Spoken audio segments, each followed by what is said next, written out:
Hello everyone and welcome back to TV Dinner, the show where I discuss shows on television. And in this episode it's going to be a special countdown favorite TV shows of 2014 year-end list. It's actually New Year's Eve while I'm recording this. Fireworks are going off outside. I want to get out of here and go get some drinks. But first, I really want to talk to you guys about my favorite shows. Whether it be, a half season of a show, or its first season, or its last season, maybe not the best season, it doesn't matter. These are my favorite shows of 2014. First, a couple of honorable mentions. Cosmos is one of the best shows that Fox has produced in a good while. And I haven't seen Brooklyn Nine-Nine, but this show is just enough to give me faith in Fox once again. And I put it on the honorable mentions list because I haven't actually seen the full show. I've just seen the first, 5 episodes on Hulu, but it was enough to just make me want to buy it on Blu-ray when it came out because it is a gorgeously made show. Really, some of the visuals in this show are hard to forget. It's also a show that just celebrates science, and not enough shows do that nowadays. No, thank you. I'm good. The second half of The Walking Dead Season 4 really surprised me. I just wasn't expecting the show to go to the places that it did. And it seems like when you actually separate some of these characters from the main group or people, it really does gain some strengths. I actually found myself rooting for some of these characters when usually I'm just groaning all the time about them and bemoaning their overall existence. The Walking Dead is still so far off from top tier television, but this second half of the season, and really the whole season, was just a little glimmer of hope that maybe it can get better, a lot better. Season 5 of Community is also an honorable mention because to me, it's Dan Harmon really getting back in there, getting hands-on, and showing people that Community is still a series that can be enjoyed. It definitely has its frustrating moments. And to be honest, I don't really know where they're going to even take it from here. But at the same time, I have laughed my hardest at Community at some of the episodes in Season 5. Silicon Valley gets off to a great start. It has some funny-ass characters, great writing, and just overall a good sense of self. I haven't been keeping up with news on the second season of the show. I don't even know if it got picked up. I hope it did, because it's a show that I want to watch a lot more of. And the final show on my honorable mentions list is the third series of Sherlock. Yes, I know each episode is basically a TV movie, but it still deserves to be put on this list. Series 1 and 2 of Sherlock are just so good, and they've captured the hearts and minds of so many people, hundreds of thousands of people. Love this show, love Benedict Cumberbatch. I mean, this is basically his breakout role. But to me, the third series just slipped a little bit. It's still fantastic and better than a lot of shows out there, and it was really character focused, which was something that the first two series really needed. While focusing on those characters though, the story just kind of ran away with itself. But I'm still really intrigued to see what is done with Series 4 of Sherlock, and the fact that Benedict Cumberbatch and Martin Freeman are still so game to come back and portray these characters, despite the fact that they are huge movie stars now, is awesome for fans. Okay, now we can get to the real deal, the top 10. My number 10 show is South Park. Season 18 of the show saw a big change for the show. The way it was written just at first showed a very slight change. We saw that the stories were being connected from episode to episode, but it had a ripple effect that really paid off for the show in a big way. I wouldn't argue with anyone who said that this was South Park's best season in a while, but at the same time, I do hope that they change it up a little bit for next season, incorporating the same kind of writing style, but I don't want them to make just another big joke by the end of it. This is a show, as of just a few hours ago, I finished, and it is a revelation in just the type of humor that Comedy Central is pumping out in these last few years. Granted, I haven't watched Broad City, and I haven't watched Key and Peele in a while, and I haven't watched Drunk History. There's a lot of shows on Comedy Central I haven't watched. And I wasn't even really interested in review at first, but it got really good reviews, so I decided, hey, what the hell, I'll check it out.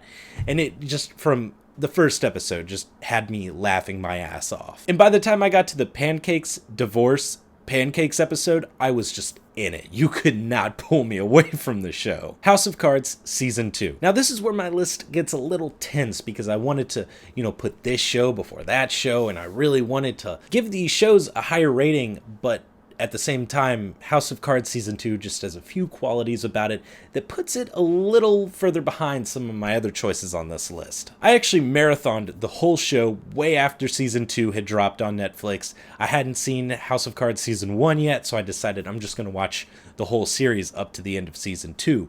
So I was able to see Season 1 directly transfer over to Season 2. Season 2 gets off to a huge start, and by the end of that first episode, there's really no turning back. But along the way, it does hit some really great points, but I think kind of falls off now and then. The way it ends is just another kind of, where is Season 3? I need it right now. Like I just said, it lost my interest at times, but only because I couldn't keep up with some plot points and some of the character motivations. But that's such a little thing when I think about just how much talent is in this show and how far it's come in 2 seasons. I like Season 1 of Hannibal just fine, but I sort of thought it was overhyped, and I hate that word because I always want to love stuff the same way that other people love it. I just couldn't help but think that there were some things about Season 1 that just weren't great. But Season 2 just kills it, pun intended. Every single episode was better than the last. It also really helps that I liked all the characters a lot more this time around, and just the writing seemed a little bit tighter. Overall, just the way that show is shot is gorgeous, and it's the most brutally violent network television show, and the stuff that NBC is getting away with is incredible, and the stuff they got away with in the first season is incredible, and I hope that they continue to get away with it, because man, this show and Brian Fuller are just treasures. That's just the bottom line. Number 6, Veep. Veep. Veep. So nice I had to say it 3 times. Here's another show that I marathoned this year. I hadn't watched Season 1 or 2, and I decided to just cut through those, and they were really funny. But Season 3 just kind of came out of nowhere, and that's saying something for a show that I marathoned, that Season 3 just jumped out at me. It was just such a different level of hilarity. Obviously, Julia Louis-Dreyfus kills it, but the rest of the cast really comes into their own, and I think it's just a matter that they found their characters and found a way to make them work in more than just a comedic sense. Number 5 is Orange is the New Black Season 2.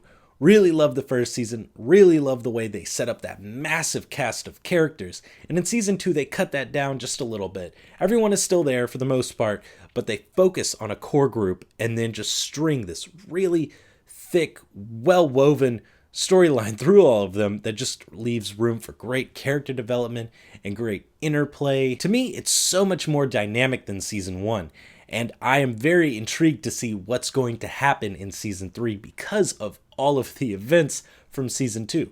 Such great writing in this show, seriously. Number 4 is HBO's new show, The Leftovers. Originally, it was number 1 on my list, but I had to just tell myself this show had a great start. Seriously, fantastic debut, but it is not number 1 in my heart. It's a very excellent show, though. The fact that it's Damon Lindelof, for one, someone who is kind of lost my trust a little bit. Really, I think he does such an excellent job at writing all of these characters and all of these stories out. Yes, there's that signature Lindelof ambiguity, but I feel like he actually owns up to it in this first season, which is kind of big of him in my opinion, because no, he didn't have to explain certain elements of this story to us, but he does. And he doesn't do it in a pandering or direct way. He does it in his own personal way, which is just really smart. The first episode alone offers up so much mystery and intrigue. It's like, is Damon Lindelof going to explain all of this? Of course not. He's not going to show his whole hand. He's going to show just enough to get the momentum for Season 2 going. My third favorite show of 2014 is The Legend of Korra, Seasons 3 and 4. It got 2 seasons! Part of that might be due to the fact that Nickelodeon was kind of pushing it out the door, but getting pushed out the door has never looked that good before. First off, I have to say that Season 3 of Korra was tremendous. It was on par with the original Avatar: The Last Airbender series. I was a little disappointed with Season 2, or as they call them, books, so Book 2 of Korra. So having Season 3 be that good was such an uplifting thing. And then hearing that Season 4 was going to air basically right after it blew my mind, with only like a month's break. Are you kidding me? Book 4, while not as good as Book 3, is excellent, and it ends so well. I'm saying this as an adult, but it is one of the most groundbreaking shows on television. Not just action, not just humor, but also just level of quality and content is so out there. It's a triple threat of good. The creators of the show know these characters, and better yet, they know their fans, and they know how to please their fans. And with these final 2 books of Korra, I am extremely pleased. And I hope that the creators decide to go in and do another Avatar series, but if it's not in the cards, that's one thing. But if it's Nickelodeon trying to force them to make the show be like this or be like that, that's so disappointing. Number 2, almost done, True Detective. This show was undeniably the highlight of the first quarter of 2014. It was huge. It had McConaughey, it had Harrelson, it had Fukunaga directing every single episode, which is such a rarity. Towards the end of its first season, it was even breaking HBO Go. I remember that night. It was very stressful. As someone who lives in Louisiana, I can attest to how huge the film and television production industry is here right now. But at the same time, you get a lot of different stuff coming out. You got Oblivion, you got Salem, Terminator 5, Jurassic World, projects that are very schizophrenically different. It almost doesn't seem like they all come from Louisiana. True Detective is one of those few shows that feels like Louisiana. I'm pumped for season 2, even though Fukunaga is not involved as much, but Pizzolatto, the dude's a genius with how he puts these stories together. And the fact that we've got Colin Farrell, that's a big thing for me. Vince Vaughn, we'll see what happens, but still excited. I'm actually a little bummed that they're not shooting down here. I think they're going to be shooting in California for season 2. But speaking of breaking HBO Go, the season premiere of my #1 hit did just that. Game of Thrones season 4. I'm just going to say it. Every single episode of Game of Thrones Season 4 was near perfection. For now, I don't really care where the show goes from here. I'm just going to get excited every time I do a Game of Thrones rewatch whenever Season 4 starts happening, because that's when the show gets amazing. Like, it's been great from Season 1 through 3, but Season 4, oh my god. It's all about story direction in Season 4. The writers must have been asking themselves, where do we take the story from here? We've plateaued with the Red Wedding, and from here we really, now's our chance to just take off. And they do. They really do. But it's because of Season 4 of Game of Thrones that Season 5 of Game of Thrones is my most anticipated show in 2015. That's it. Those are my favorite TV shows of 2014. I'm extremely excited for 2015. Like I said before, Game of Thrones Season 5, more Hannibal, more Orange is the New Black, more House of Cards, more Digimon. What? That's amazing. I'm also really excited for the Daredevil Netflix show. I'm really pulling for that one. I hope it's good. And finally, stay tuned for my 2015 New Year's resolution video, where I'll basically be giving an update on the channel, what I want to accomplish and everything, all that good stuff. And I'm sure you're wondering where my favorite films of 2014 list is. It will be arriving to you shortly. I have a few more films that I want to watch before I can finalize it. But in the meantime, thanks for waiting. Thanks for watching. You can subscribe to the Film Feast. You can support me by liking this video, commenting on this video, however you feel like supporting me, and just joining the conversation. What were your favorite TV shows of 2014? Let's talk about that. Sam Donches, TV Dinner. See you later.